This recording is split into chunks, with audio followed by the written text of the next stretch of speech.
घरको हालत सकेको गोबर अब सडप अन्त किनभने हाम्रो गाउँमा पानी मार्छ अरे मम्मीलाई नचराएर सोचिरहेको छ क्या हो 3-3वटा पाइ लिपिसके अब चाहिँ स्याउ ल्याइदिनु भयो स्याउ चाहिँ मैले आधी खाइसकेँ। हेलो साथीहरू नमस्ते तपाईँहरूलाई स्वागत छ मेरो आजको न्यू युट्युब भिडियो। आशा छ सबैजना सन्चै हुनुहुन्छ होला। म पनि एकदमै सन्चै छु। तपाईँहरूकोमा चाहिँ मैले न्यू ब्लग लिएर आइसकेको छु साथीहरू। अनि आज चाहिँ म के गर्न आँटेको भन्दाखेरि घर लिप्नुपर्ने छ। घरहरू हेरिन सक्नु भएको छ त्यही भएर पर्ने छ। हेर्नुहोस् हाम्रो घरको हालत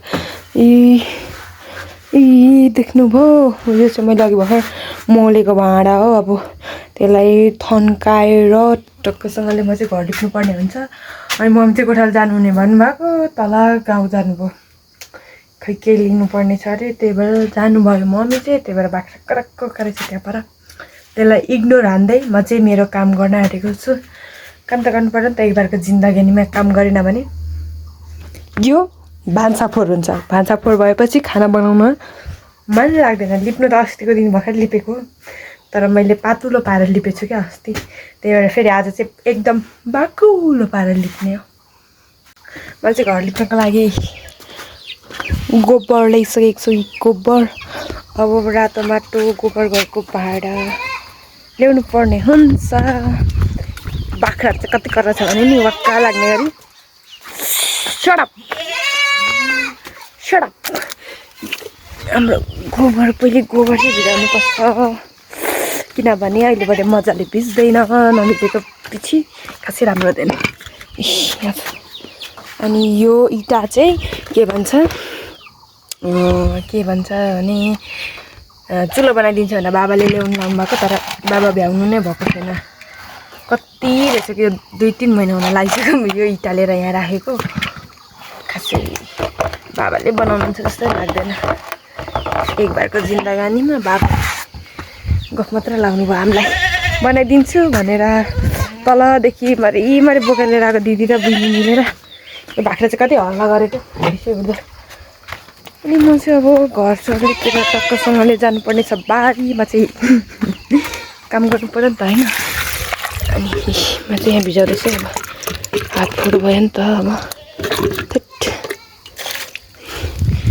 हाम्रो पानी उगाउने ठाउँ चाहिँ यो ड्रममा पानी सङ्कलन गरेर राखेको छ नि त। किनभने हाम्रो गाउँमा पानीको अलिक दुःख छ भन्दा पनि आजभोलि चाहिँ खासै दुःख छैन। पहिले चाहिँ लास्टै दुःख थियो क्या। पानी आउँदैन थियो 3-4 दिनसम्म हामी कहिलेकाहीँ तल आधी घन्टाको बाटो लगाएर चाहिँ पानी लिन जानुपर्ने हुन्थ्यो। मान्छे भिजाइदिएँ। अब यहाँभित्र यो भाँडाहरू थन्काएर यो सफा गरेर एकदम लिप्नु पर्ने हुन्छ। अनि यहाँनिर चाहिँ हाम्रो सबै यो भान्सामा नचाहिने कामहरू चाहिँ यहाँ थुपार्ने हो क्या। यहाँ कसरी हाम्रो यो मासु काट्ने अचानक यो खुकुरी ऊ त्यो बिहा बिग्रेको छ अरे। अनि यो खोइ यो त जुम्रो उचाल्ने जुम्रो। हाम्रो मम्मी चाहिँ तलबाट आएर नि बाख्रा खोल्न थालिसक्नु आत्ति नै। बाख्राले मार्छ अरे मम्मीलाई नचराएर के अरे मम्मी भन्नु त ए म बाउलाई ल। अनि हाम्रो च्यान्टेम्यान्टेहरू चाहिँ यहाँ छ क्या। त्यो सबै तिनीहरूको बच्चेरीहरू हेर न डन पल्टेको। छोड न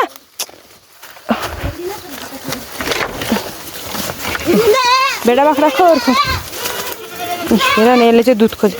उता हिँड्न न त उता ल्या त बरु त कम्ताको यो कम्ताको छ दला छाड। मैले चाहिँ अब एकछिन उहाँ परसँग पुऱ्याइदिनु पर्ने हुन्छ नि त मम्मीलाई। किनकि बाख्राहरू कुद्छ नि त। त्यो सानो पाठा नि लानु नि। हाम्रो पाठाहरू चाहिँ हेर्नु त यो अस्ति भर्खरै पाक फेरि 3टा। हाम्रो बाख्रा योचोटि त हामीलाई धन्नी बनाउनु सोचिरहेको छ क्या हो। 3-3वटा पाइदिन्छ त्यहाँदेखि बोक्का त्यति भएपछि त हामी धनी भइहाल्यौँ। नजान त यो 3टा जन्माएको एउटाले हेर्नु तैँले 3टा त्यो नि बोक्का त्यहाँ बस्दै गर ल। मैले दिन्छु तिमीहरूलाई।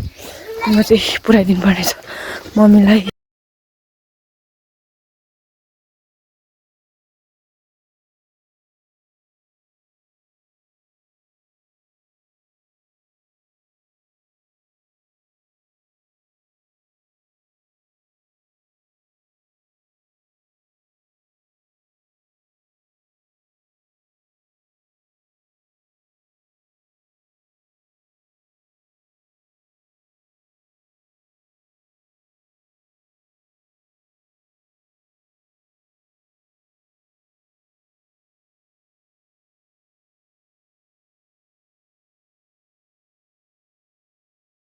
ल साथीहरू मैले चाहिँ पुऱ्याएर पनि आएँ मम्मीलाई अलि परसम्म पुऱ्याइदिएँ अनि अर्को त्यो त्यहीँनिर रिक्सा गएको रहेनछ अनि रातो माटो ठिक परिसकेँ त्यहाँ बाहिर छ अरू अब म चाहिँ लिप्नु पर्ने हुन्छ अहिले सबै सफा गरिसकेँ अब सुई लिप्ने लिपिसकेपछि के गर्ने थाहा छैन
फाइनली साथीहरू मैले चाहिँ लिपिसकेँ अब मेरो काम भनेको आजको भान्सा लिप्ने अनि अरू के छ त्यो त थाहा छैन अब भान्सा चाहिँ लिपिसकेँ मैले हेर्नु